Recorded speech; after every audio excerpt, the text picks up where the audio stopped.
So it's 9:30. We'll go ahead and call this meeting to order. We have a quorum, Ms. Waddell. Okay, so we're good to go. We'll start with the Pledge of Allegiance. Mr. Puente, would you lead us in the Pledge of Allegiance? Let's say with a little enthusiasm.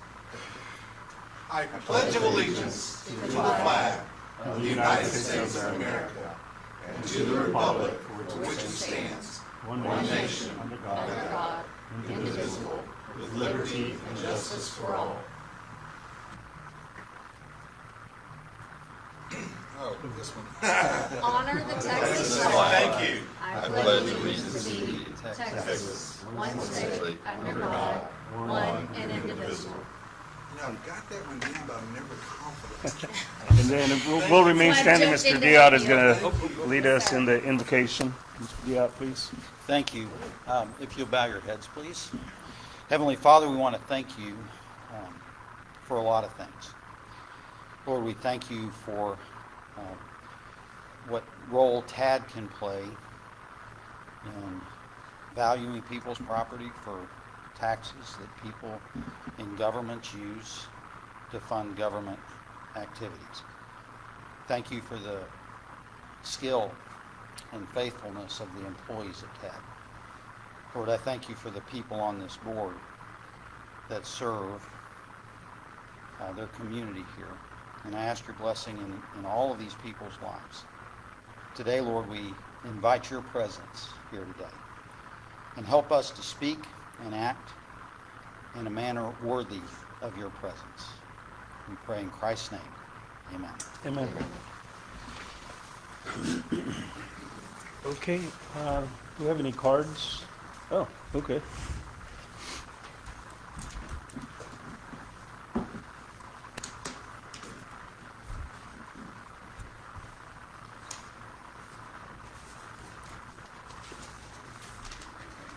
Thank you.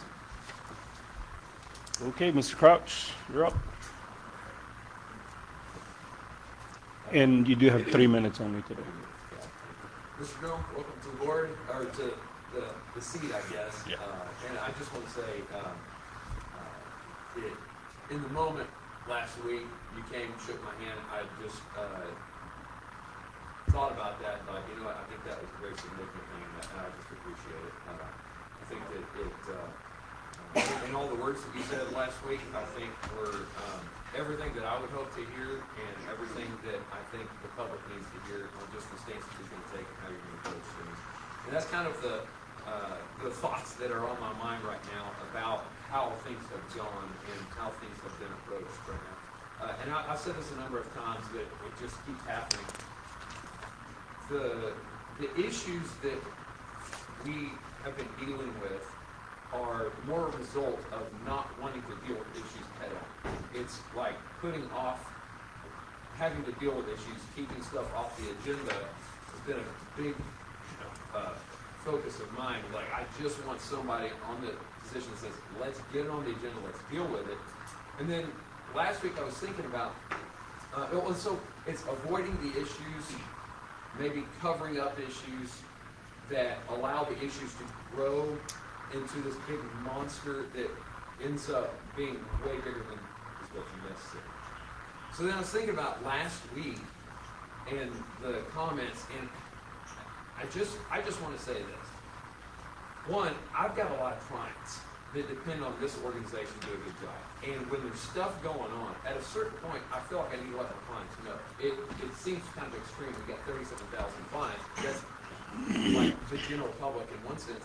But if you were just thinking about it on a one-on-one basis, if I were to say, hey, I know something's going on if I'm talking to my client, hey, I know something's going on over in this organization, something's not right, and I just feel like I need to make you aware of it. And I don't feel like I need to do that as long as this entity's doing its job.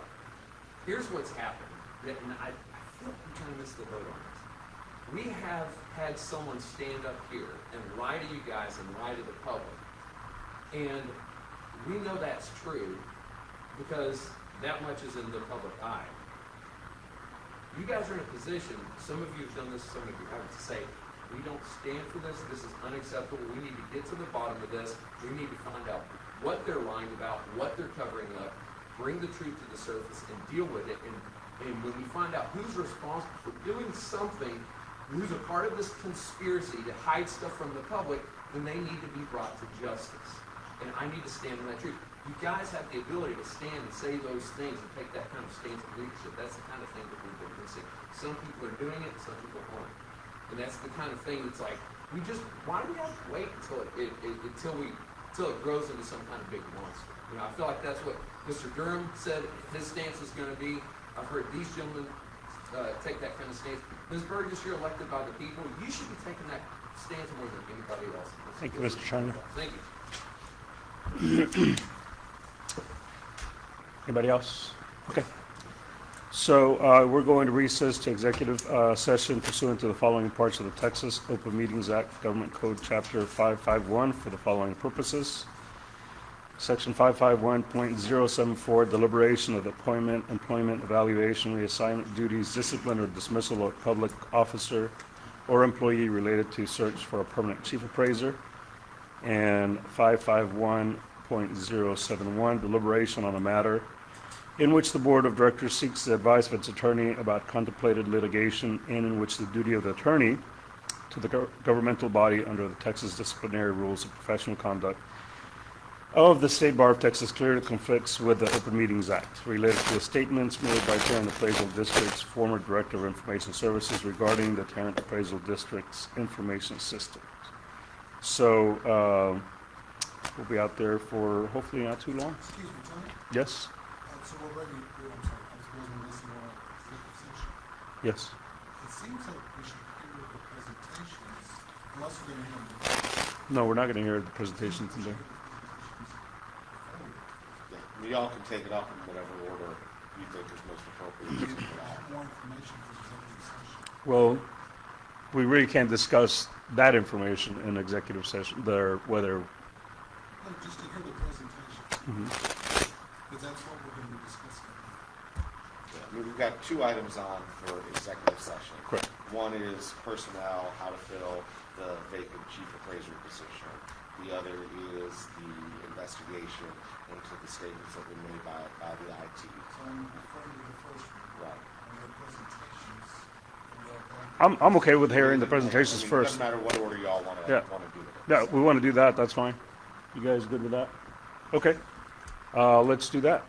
Oh, So let's call them, The board had asked me at the last meeting to go out and find some third-party search firms that might be able to help with the board in finding a good permanent applicant. gotta hold it down for a couple of seconds. Finding a good permanent applicant, and I reached out to Can we clarify what we're talking about, which is the Agenda item 7A, the search for a permanent chief appraiser. and that's just. Sorry, that clarification was just for people watching online. Okay. So I reached out to 5 or 6 different entities to see if they would be interested in assisting the board in doing a search. We ended up getting responses from 3 different entities. We got a response from Mackenzie Eason, who is here today. We got a response from the Eagle Appraisal Group that is here today, and then we also got a response from the Western Appraisal Group, who could not be here today due to a medical appointment. So if y'all are going to hear presentations, Mackenzie Eason and Eagle are both here, and I think both of them are prepared to give a presentation to the board on their services. Okay, sounds good. Who wants to go first?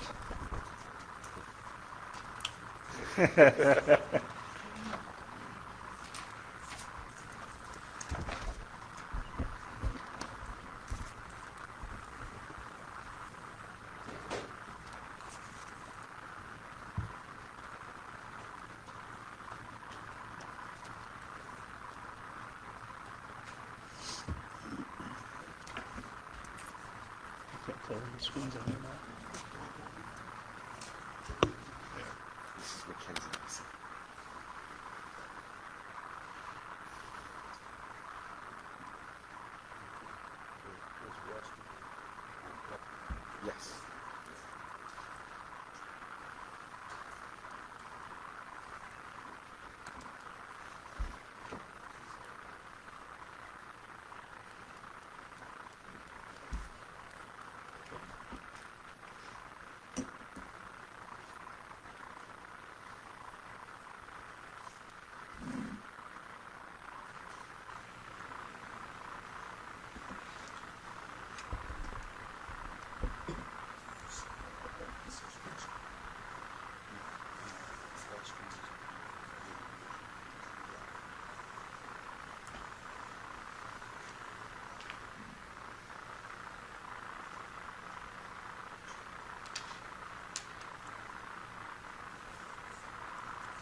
All right.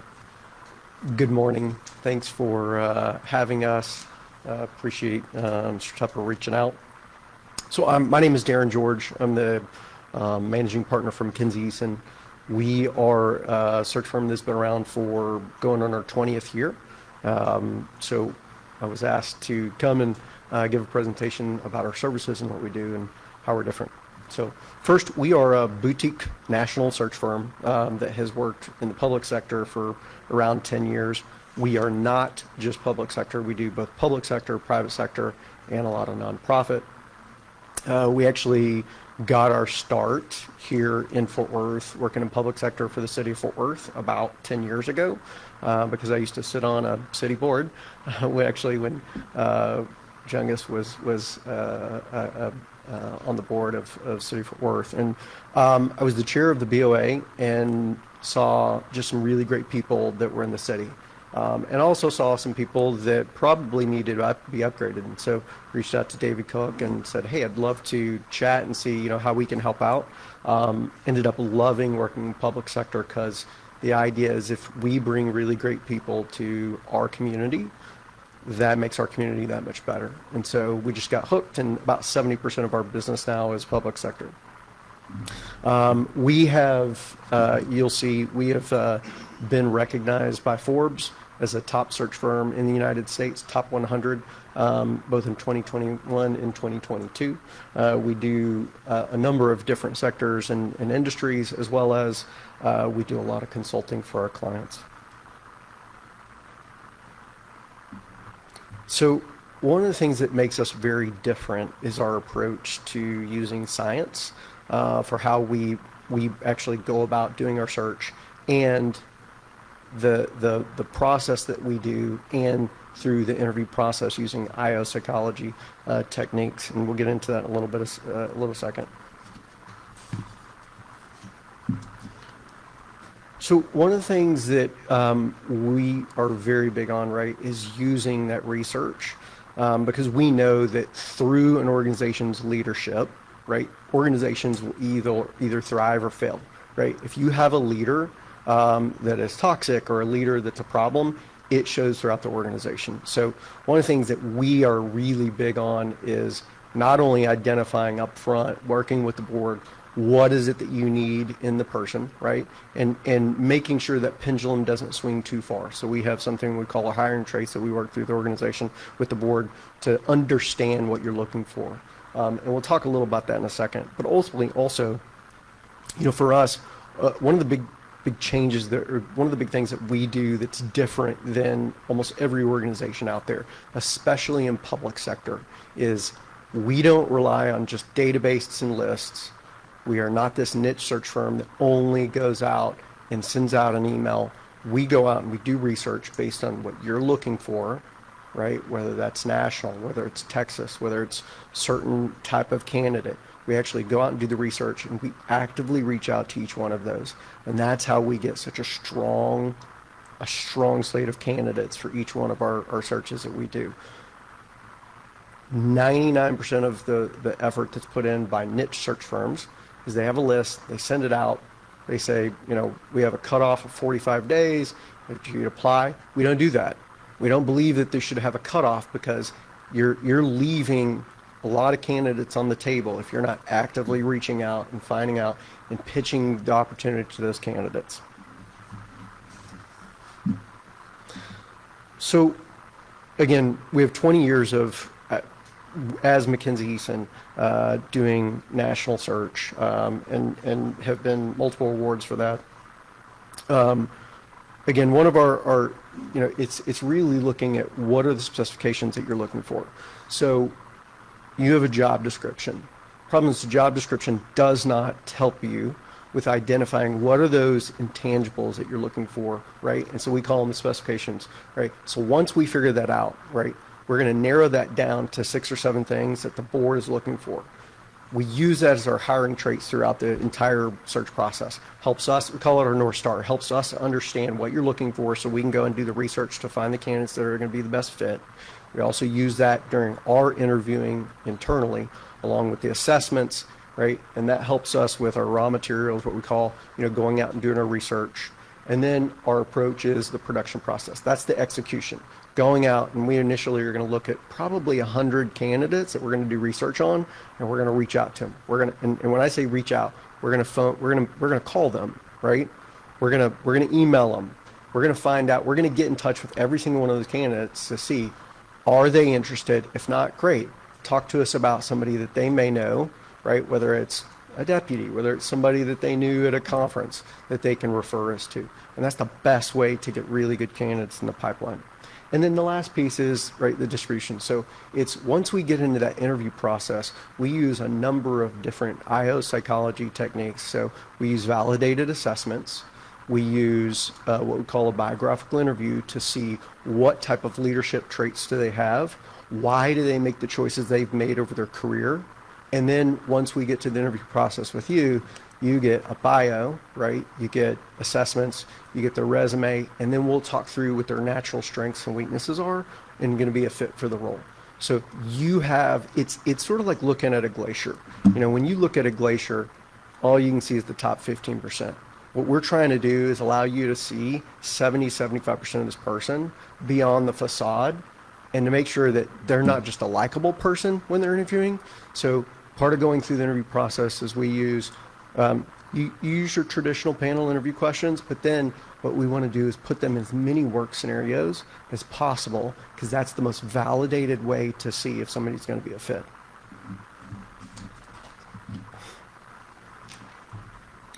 So follow the science, right? So person environment fit, if you can find the right leader that has the right person environment fit, the productivity gain is 125%. And so that's what we're looking for when we bring you a slate of top candidates, right? And what we're looking for, and we'll talk about this in a little, we want to look at every single, whether it's, you know, when I talk about diversity, it's background, it's race, it's culture, it's age, right? Making sure that we're bringing you such a variety and top slate of candidates that you get to choose, right, which one's going to be the right fit for now and the future for the organization. And one of the things that we do when we, you know, talking about going back to the beginning, the hiring traits, narrowing down those hiring traits in the very beginning, make sure that we stay on the right path, right? So when you get to the interview process, we go back to those hiring traits and we use those to develop your questions. We use those to develop your project and case study, the things that we're going to do to evaluate those candidates. That way, we make sure that you're not hiring somebody that's just likable and really good at interviewing. I know that you've probably all done that, where you've interviewed someone and then they start the job and you're like, where's that person that I interviewed? Problem is we don't use really good IO psychology interview techniques, and so we've incorporated those into our process that we then work through you guys with. As Ginny Rometty, former CEO of IBM, said, you know, there's a big difference between running, you know, flying a 747 and a prop plane. To find the right person, you got to identify what you're looking for up front, and so we make sure that we do that. And just this is an example of some of the things that we go through with the board, right? So these are your 4 different types of leaders. So you got to find out which one is the best one, because not everybody can fit in all 4 quadrants, right? So it's some of the things that we do from a consulting standpoint up front to make sure that we're headed in the same direction, in the right direction that the board wants to go. And sometimes, surprise, the board isn't always agreed, you know, before you go into this, of what you want. So we help facilitate that to make sure that you are all on the same page and we've all agreed that we're all headed in the right direction. So what is our process? So first part is the due diligence. It's literally sitting down, making sure, working through consulting, facilitating with you, what does the candidate that you need look like, right? Then we're going to do our targeting. That's going out and actually doing research. So, you know, you can have a list. The problem is lists get stale and dated really quickly. So how do we go out and we'll do research, like literally going to other appraisal districts, whether it's Texas, nationwide, to see who the first, second, and third person, right? And then we pull those into a research database that we can actually, we can share with you so you can see 24/7 where we're at with all the candidates. And then search execution. It's actually going through and reaching out to all those candidates, working them through the process. And look, I mean, the reality is it's a pipeline, right? So 75% of the people that you contact are going to say, no, I'm not interested, don't want to move, don't want to relocate, whatever it is. But with that 15%, you're going to get top-notch candidates that aren't necessarily actively looking. And it doesn't mean that you can't find candidates that are going to apply that are actively looking and are good candidates, but a lot of times, candidates that are actively looking are leaving for a reason, right? And you don't want somebody else's bad apple. And then finally, the execution, the interviewing, and then the follow-up. So typically, our searches take around 90 days from launch until you find a candidate. We can do them faster than that. We just did the Tarrant County Administrator search in about 45 days, which is extremely fast. But typically, from launch until when you actually pick and choose a candidate and finalize an agreement, it's typically around 90 days. Talked a little about diversity. So, I think, with diversity, it includes everything: background, culture, race, right, age. You're looking for a really diverse slate of candidates so that you can see which one's going to be the best fit. And the way you do that, again, it's that active research and actively reaching out, because really good top slate candidates, they are sought after, and usually they're kept. People keep them happy so they don't leave, right? So you got to have them a conversation. One of the other things that we do, and we think this is really important, right? Candidates are extremely busy, right? So how do we get them the information on what Fort Worth is, right? Tarrant County, so they understand where they'd be moving, what it is to live here, also what are the benefits, and then what's the role, right? What are some of the things, some of the challenges, what are they going to walk into? So we develop a URL that's specific to the search, so that when we get a hold of candidates, very first thing we do, hey, great, listen, I know you're busy, I want to share all the information with you, and not in a PDF, something that's interactive, that has all the information with videos, pictures. So, we're rolling out the red carpet. That's what we want to do. And so it's a one-stop shop for them to go and talk, to look over it for themselves, with their spouse, their family, because that's what you're doing. You're selling everybody. And so we put that together usually within the first week or so. So when we start reaching out to candidates, they've got all the information. This is an example of our database that we do. So all the research that we do, and we pull candidates into this database, you have the ability to access this, so you can see 24/7 where we're at with candidates. You can see, what notes, where we're at with them, what their history is, right? Where they've been, their compensation. So you have all of that information at your fingertips if you'd like to see it, right?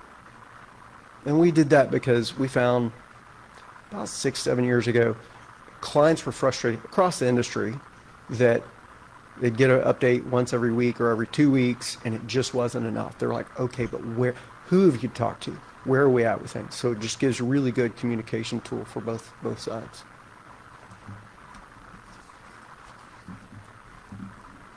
So we've worked with clients all across Texas, all across the nation, from Miami-Dade County, City and County of Denver, Tarrant County, City of Fort Worth, Waco,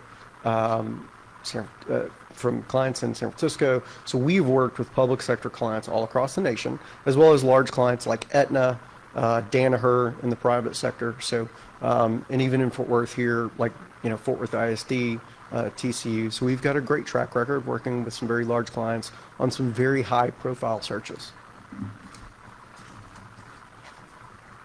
We have a great reference list of both local and national people that you can reach out to.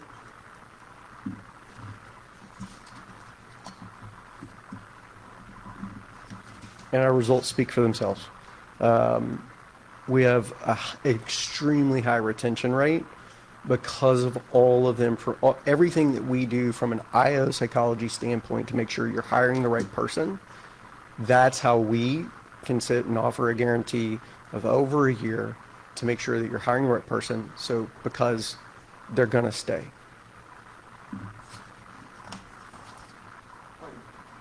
So you're saying that there's a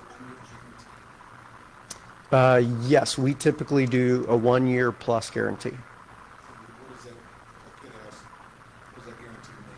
So it guarantees that if you hire someone and they leave, or you ask them to leave, we will redo the search at no cost. And this is just some of our differentiators. We're local. We're based here in Fort Worth. I've lived in Fort Worth my whole life. I love Fort Worth. I went to public school here. I went to university here. Fort Worth means a lot to me. I mean, it's the reason we got into public sector search in the first place. We're not somebody from the outside. Doing a great job matters to us because this is our community.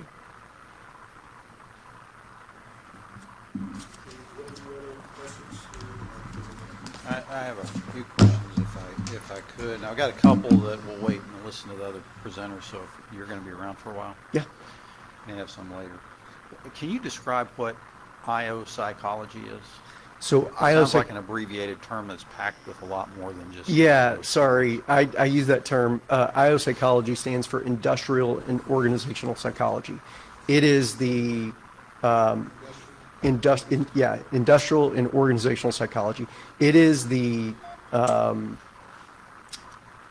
it is everything around the the talent aspect of HR, right? So how do you go, whether it's engagement, whether it's career paths, interviewing, it is everything around how do you get the most out of your people within an organization? How do you find and get the most out of people in an organization? Okay. You said normally takes 90 days. We've got Christmas and Thanksgiving in the middle of all of this. Is that going to extend it a little bit, you think? No, if you look throughout the year, right, there's always things that pop up, whether it's Christmas, Labor Day, July 4th, there's always ones that, that's sort of taken in there. I mean, you've got right now, October, November, December. I would expect that we would probably be ready to go and you would be interviewing before Christmas. So with the idea that you would have somebody chosen and ready to start after the first of the year. Okay. You talked about a communication tool where real-time information was available 24/7. I assume that's secure. It is. Okay.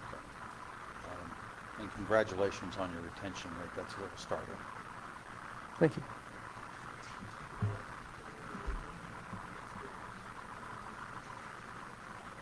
In your packet you received, there's a page called Research Strategy. Mm-hmm.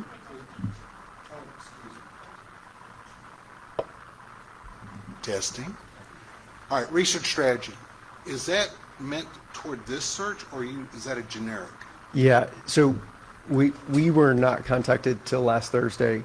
So typically what I would do is put together a research strategy which I would present as part of the presentation. Unfortunately, with it being such a short turnaround time, in fact, I was supposed to be in Denver this morning and I moved that so we could be here. But so typically what I would do is I would say, hey, just from without actually having talked to the board and knowing where you want to go, I'd put together a little bit of research strategy. That's actually from the previous, most recent search with Tarrant County. And then secondly, there's no reference to cost. So there should have been another that really went into detail, the assessments we used, they validated and talked about what the cost would be, as well as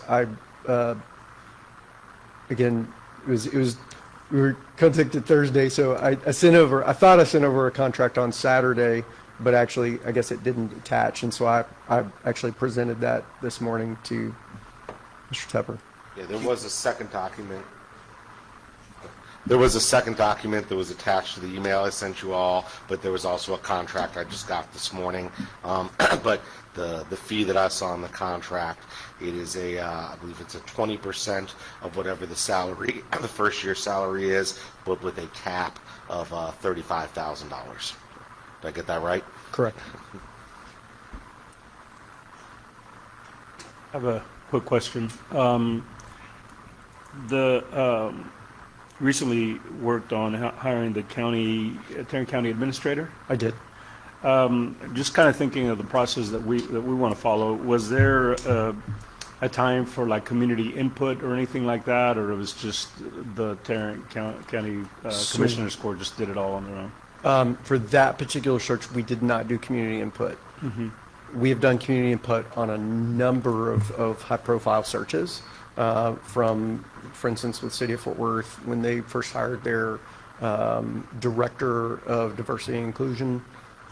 We did a number of different community inputs across multiple different of the targeted areas in different districts. So we can do it with Tarrant County. They were on a very tight deadline, so which didn't really allow for, because community input just adds additional time, right, to make sure that you're whether it's surveys, whether it's hosting, functions and getting feedback. So it just adds the time. And with the county administrator, Mr. Manius, retiring September 30th, there wasn't a timeline for that. Would if we decided to go in that direction, would that add to the 90 days, or do you think that's still within the 90 days? We could still probably get it done within 90 days, as long as logistically we were able to work very closely to move forward and get those scheduled quickly. The issue you have with community input is making sure you get it done quickly versus, well, we got to put this together, and then you're talking 30, 45 days out. And so if you're using that as an input on what you want for the person, that delays us. I mean, we can already do some research, but it delays us on really moving forward expeditiously. Tony, I think it'd take us 90 days just to call an extra meeting. Maybe so. Okay. But there's ways to do community input quickly through surveys and, getting the word out without having to actually do a board meeting. Chungus? Just raised a question, because of our meeting schedule, and we may have to call special meetings, but you would meet individually with each board member and get, that was part of your process, I think? Correct. Okay. What we did for instance, with Tarrant County is initially, it was a difficult time to start because it was right during one, budget season. Two is at the end of the summer when a lot of public sector employees take vacation, because it's typically when a lot of boards don't meet. So we met with all of the county commissioners and the judge individually initially, and then brought it together with here's what we got from everyone that everyone agreed with, right? And then we're able to set a direction on where we wanted to go. Okay. I think that's it. All right. Thank you, sir. Thank you, guys. Please.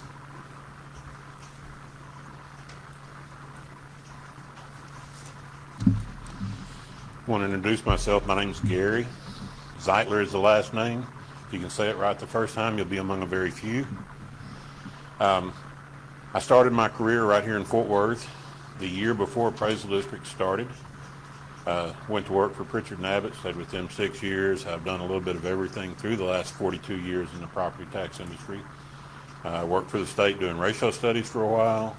Worked for a tax rep firm and decided I didn't like working for the black side. No offense. But I did do that for a while. Met my wife right here in Fort Worth when we were in Fort Worth. Started our family in Burleson. I've been down the road several places. I started this company about 17 years ago as a meeting a need of mainly rural districts, smaller rural districts, and that puts you all out of the key. But at the same time, about 3 years ago, started getting calls to do job searches, headhunter searches for appraisal districts. Placed the chief appraiser in Denton several years ago.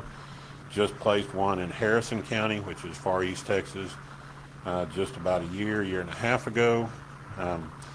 The advantage that I have is I am part of an industry and part of a group that's a very small family.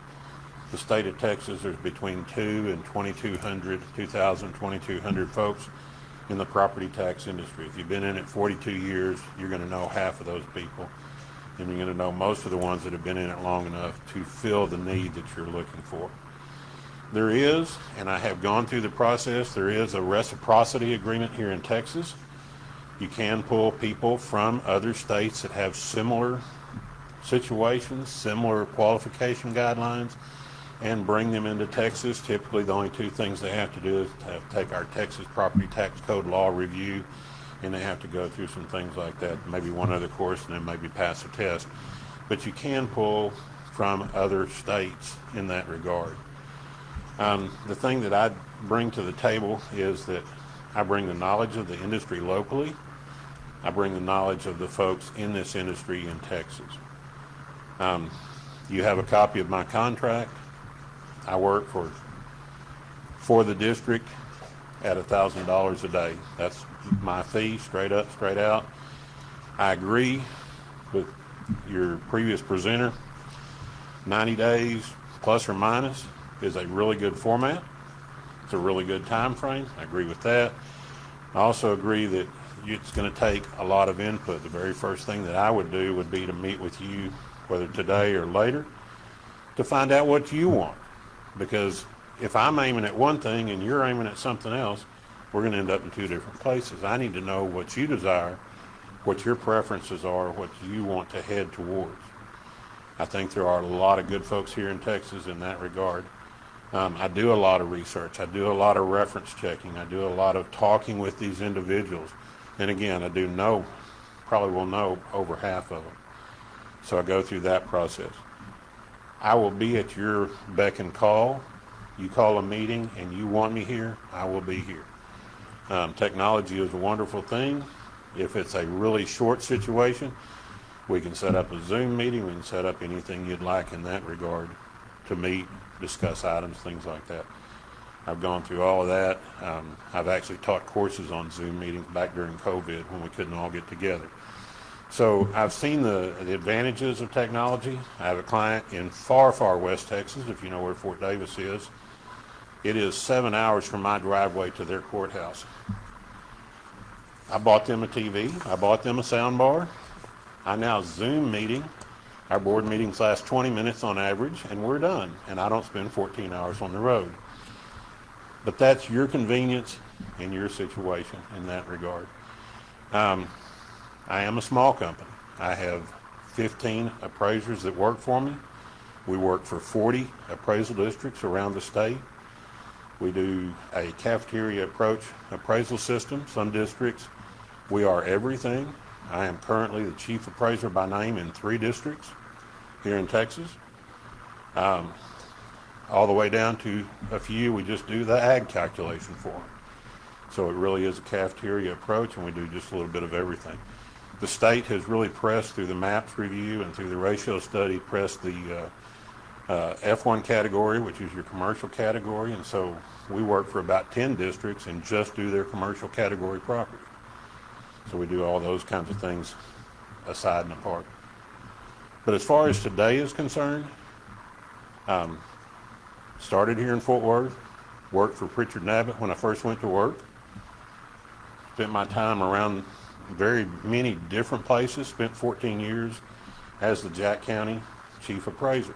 I live in Jacksboro, and I now sit on the board, just like you sit on the board. I sit on the board of the Jack County Appraisal District. We just hired a new Chief Appraiser trainee and a mentor last week. So I know what you're going through, I know where you are, and I appreciate the situation. So I'll stop, answer questions, any questions that you have, or any interest.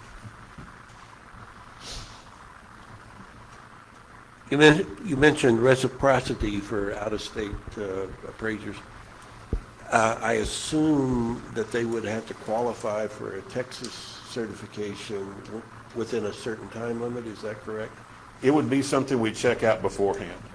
Okay. I brought in fact, I've gotten 2 ladies out of Colorado, and all they had to do was take the Texas property tax system, the tax law, like Matthew teaches and like different attorneys teach, take the tax law, and then pass the test. And so it's really a pretty straightforward process. But TDLR will tell you ahead of time, yes, this works, no, it doesn't. Texas Department of Licensing and Regulation. And in Texas, there are 3 certifications, but one of which is mandatory once they're in place. Is that correct? Actually, without the code sitting in front of me, there's about 5 or 6. Okay. The registered professional appraiser is the one that most often talked about. That's through TDLR, but there's a professional real estate appraiser's license that qualifies you. There's 3 or 4 others.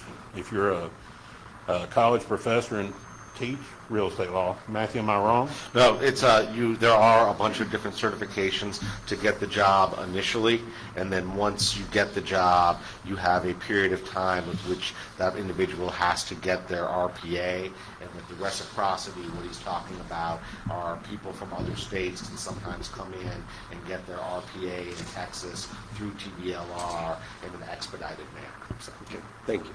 Okay. Then the only other thing after that is in the first year of the job, if you have not taken it before, is a certified chief appraiser's training. It's a 1-week or 2-week course, depending on who you take it from. But you have to have that in the first year that you're in the job. And just as reference, I am an RPA, which is registered professional appraiser, an RTA, registered tax assessor, and I carry my CCA designation, which is certified chief appraiser. So, 2 things that I always look for in any process when I'm bringing new people in have to do with culture and personality tests. I have one that we use and have for many, many years. And those have become indispensable to me because I like it when somebody does a great interview. But I found out that doesn't always put a good person in place. So it's a really objective thing to make me think differently. Do you do anything like that in your process? I have not in the past. The 2 major things, and I hear you, and I have done that, unfortunately. Hired somebody and 6 months later realized they weren't the person they portrayed themselves to be. But the 2 things I do pretty extensively, I guess, is I interview them, and then I talk to the people, and I don't necessarily just talk to their references. I'll talk to somebody they've worked with or somebody I know that's close to that area that's worked with them before, been involved with them before. Who are they? What have they done? And again, as the first presenter talked about, they have some skeletons in their closet that you need to know about. Those folks are going to be able to tell you. Thank you. That's all I ever known. Yeah, my questions, as usual, refer to cost. Okay? So first of all, how do you define a day? Is a day you work on it for 10 minutes and it's $1,000? No. It's $1,000 a day, and that day is 8 hours. And if I work 15 minutes, you're going to get billed for 15 minutes. I mean, that's just the way I am. If I spend 30 minutes on the phone, you're going to get billed for 30 minutes as a piecemeal of that $1,000, not as the whole $1,000. So just for math, 1,000 divided by 8 is the hourly rate. 125? Yeah, so I'm just making sure. Right. Is there a cap? No. Is there a guarantee? No. And what do you estimate your investment would be for this process? My last one was under $5,000. I think this one's going to be a little more tenuous, but I would say between 5 and 10 at the very most.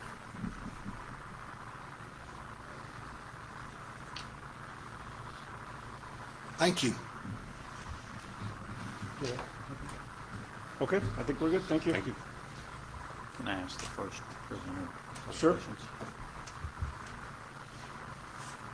Same question to you about culture and personality tests. What do We- you do to evaluate, We use 5 different assessments. and can you describe those? Yeah, so we use one that's called BMI, which is an IQ assessment. We also use the Big 5, which is a personality assessment. Those are the 2 that are actually validated and have been validated for 50 plus years. We also use a motivator, a DISC, So a motivator assessment, DISC assessment, and Myers-Briggs.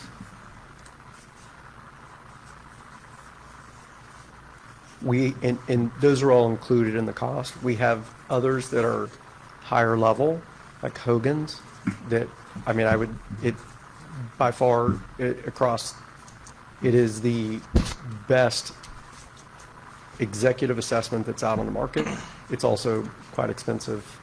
So you typically don't see it used in public sector, but they use it in the private sector all the time. Thank you. Anything else? Okay, thank you very much. So now we're going to close session. Do I have to read it again?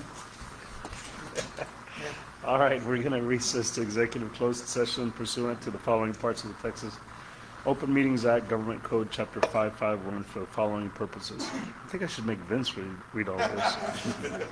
Section 551.074, deliberation on the appointment, employment, evaluation, reassignment duties, discipline, or dismissal of a public officer or employee related to the search for a permanent chief appraiser.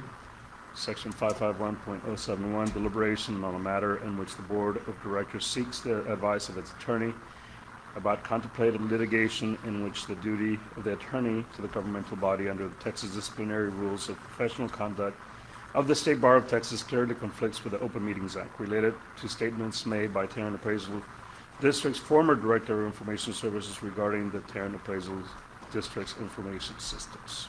So, okay, we're going to close session.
We'll go back into open session now, and we're going to start right up with 7A in the search for a permanent chief appraiser.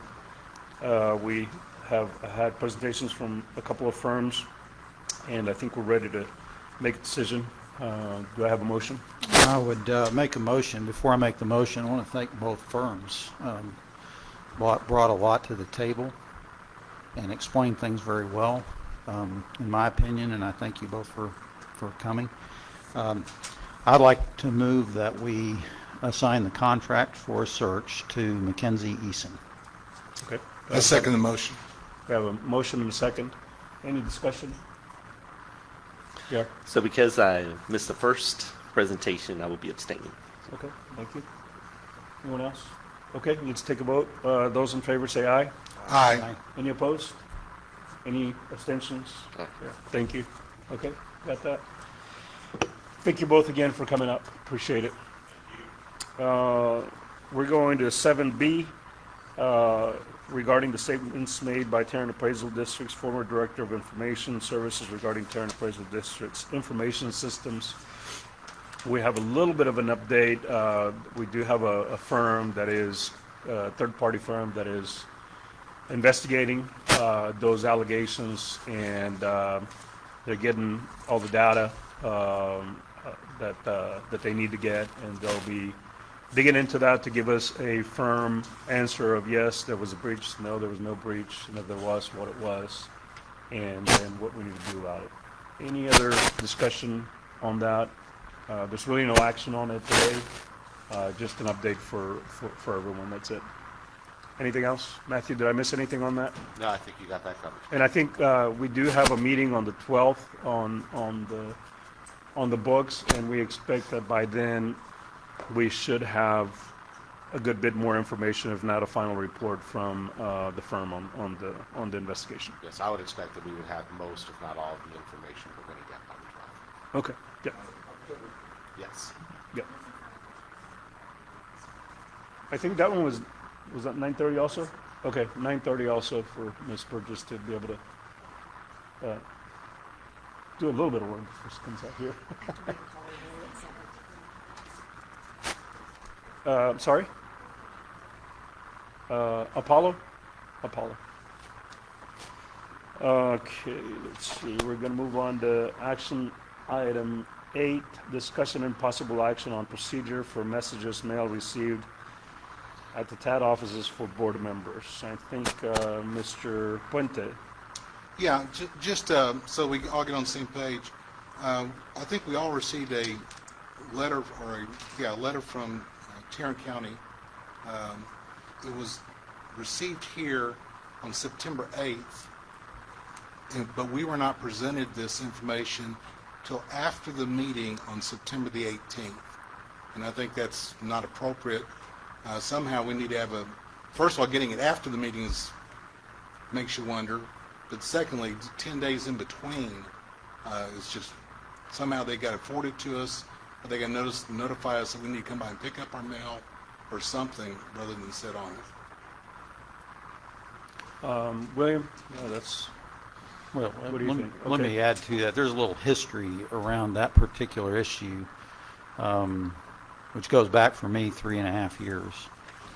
I had given testimony in Austin to Senator Jane Nelson's Finance Committee about some things that were going on at TAD, some specific things, and she sent a letter to the board at TAD at that time, asking the board to look into some things. That letter was received, I think, 7 weeks before our meeting, and it sat languishing in somebody's desk for 7 weeks, and it showed up in our packet somewhere in the middle, just kind of hidden away in there. And so that was a tactic, I think, just to downplay the concern of the senator, and also inhibited communication with the board. My understanding is that there was a conversation with the previous chairman who was trying to rectify that then. And he expressed to me that he was pretty disappointed that that happened and had a conversation to try to address it. And I think this is important. The board is going to receive communications here. And I think we need to have that delivered timely. It can be scanned and emailed to us or something like that very quickly. And I would ask that, I don't know if we need a motion or anything for that, but I'd ask that that be done. Additionally, it's interesting to me, our names are on the website, but our contact information isn't. Now, there's nothing about us. There's no way to get in touch with us, and I think that that information should be maybe TAD website or TAD emails for each individual board member. If that's doable, that might be a good way to address that so the public can figure out how to get in touch with us. Okay, thank you. Anything else, Julia? Just confirm that in that there was another email that was sent that I never received because my address was wrong. Email address was going by one that was actually when I was on the city council. I'm no longer on the city council. If you would, just make sure we, and I agree, just, fax it, or not fax it, email it to us via copy. Matthew, any concerns with that? Once they get information that is supposed to be for us, that somebody sends to the board, just scanning it and emailing it? No, as long that's as fine? if it's information that's come in from a third party, a member of the public, or official from one of the taxing entities, and then it is forwarded to members of the board by somebody at the appraisal district staff, that is an appropriate way to handle it. Okay, as long as we don't get into conversation about it, once we get the email, Right, just so make sure that if we don't do that. if it was a letter, for example, that was sent to, all members of the board, but was addressed to the appraisal district, then I would suggest that somebody from the appraisal district forward that letter on to all the board members, blind copies, so that y'all don't get engaged with the discussion about it. And then if it's a matter that the board needs to discuss, we'll put it on the agenda for the next meeting for y'all to talk about.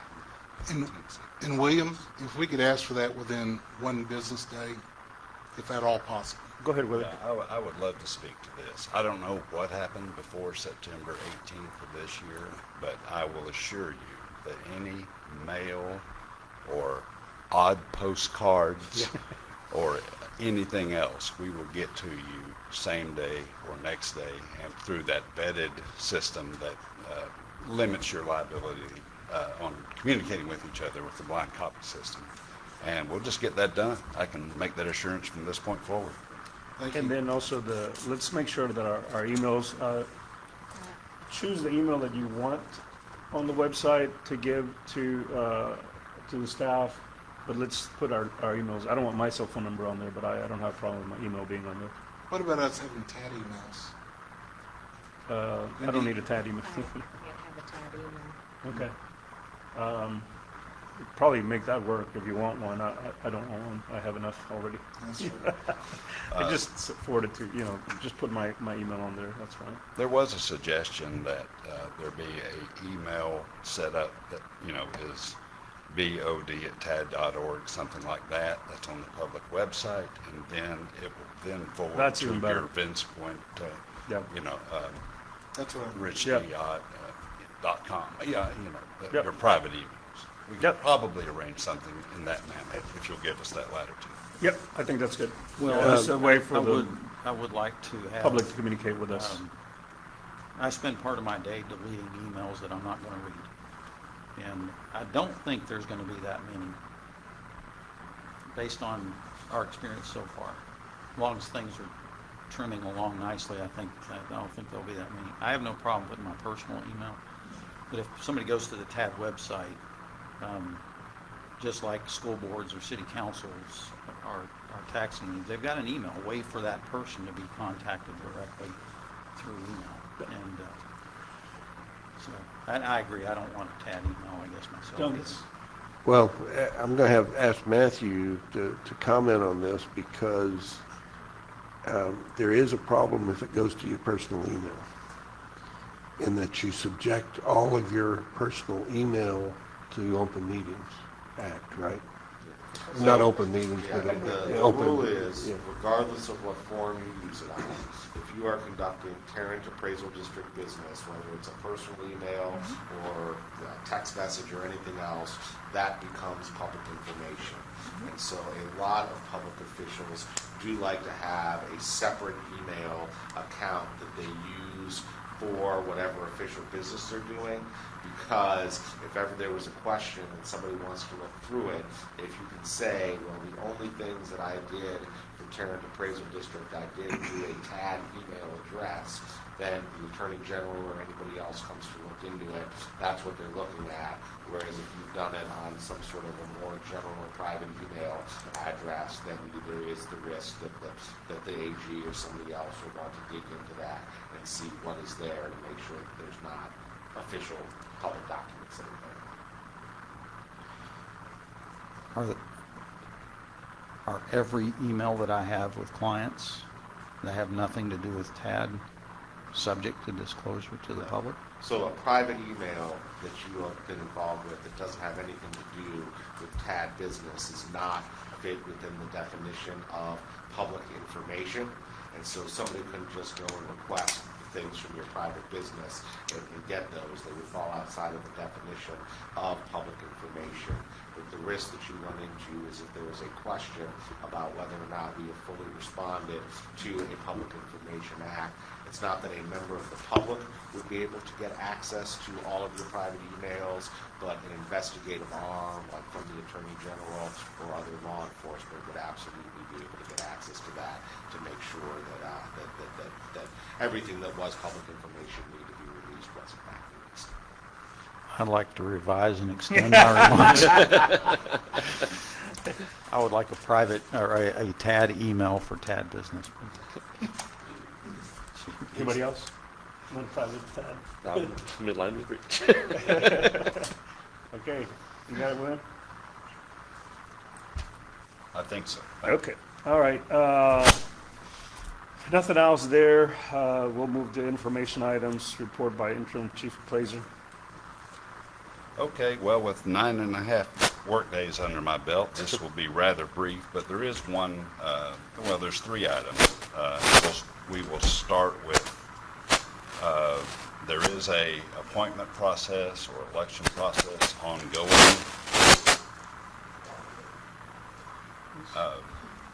And that is for members of this board for the next term. Just real briefly, TAD calculates the number of votes for each taxing unit and informs each entity that they must send us a resolution regarding their choices. Our communique to the taxing units is to be by 10/1/23, which was yesterday. I'm here to report that did take place ahead of schedule. By regular mail, we sent all of that out on the Friday afternoon of September 22nd, and we emailed it on Sunday, September 24th. So we were about a week ahead of the process there. On October 15th, the governing bodies of the taxing units nominate candidates by resolution and send the names back to us. Since October 15th is a Sunday this year, council advises me that this is effectively 10/16, October 16th in this particular instance. Moving down to the next calendared item, October 30th, the chief prepares a ballot and sends it to the taxing units. And then we finally have a good break between activities. Before December 15th, the governing bodies of the taxing units determine their votes by resolution and submit to the chief.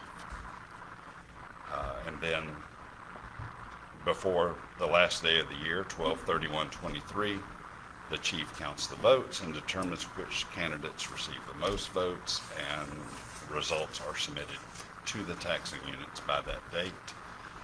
And obviously, January 1/24, new terms begin, though I think the swearing in might be at the next board meeting. So that's generally the process. My main reason for bringing it up is the very first step has been complied with, and now we're waiting on information from the governing bodies as we sit here today. The next item, very briefly, the Texas County and District Retirement System, which is our pension plan, more or less. The district did receive a gold medal from TCDRS for making the program more accessible online, and there are 3 award levels for this accomplishment, and in this case, we received the gold medal for digital adoption. I just wanted to pass that along. Last item. Tarrant Appraisal District received the Government Finance Officers Association's Certificate of Achievement for Excellence in Financial Reporting. This happens because our financial department stays on task in a professional way, and Jeff Craig is the head of that department, which really makes this a good segue to let those of you that do not know, Mr. Jeff Craig is retiring this Friday. He has dedicated a mere 40 years to this organization.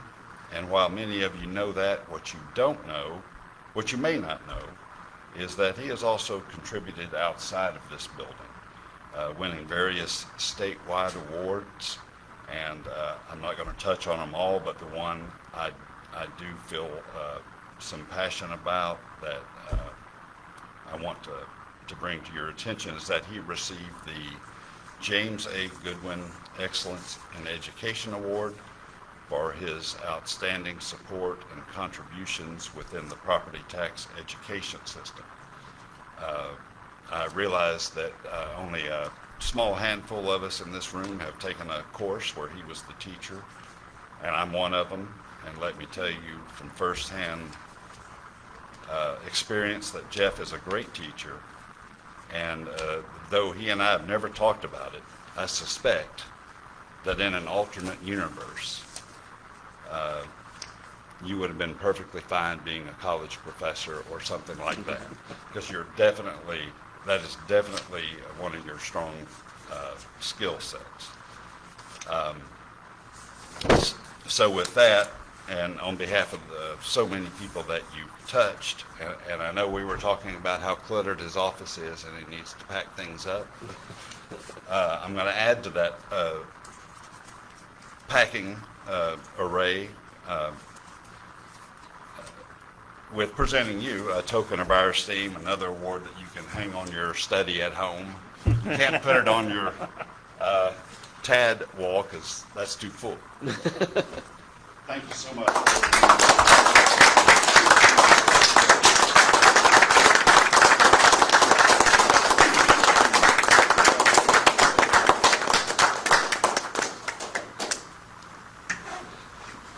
And that's about all you get from a chief that's only been doing this 9.5 work days. Thank I you, have one- Mr. Durham. I have- Appreciate your, Give me a second. appreciate the information. And we do recognize that, you've just been here 9 days. So, again, it's a lot of work to be done in a short amount of time.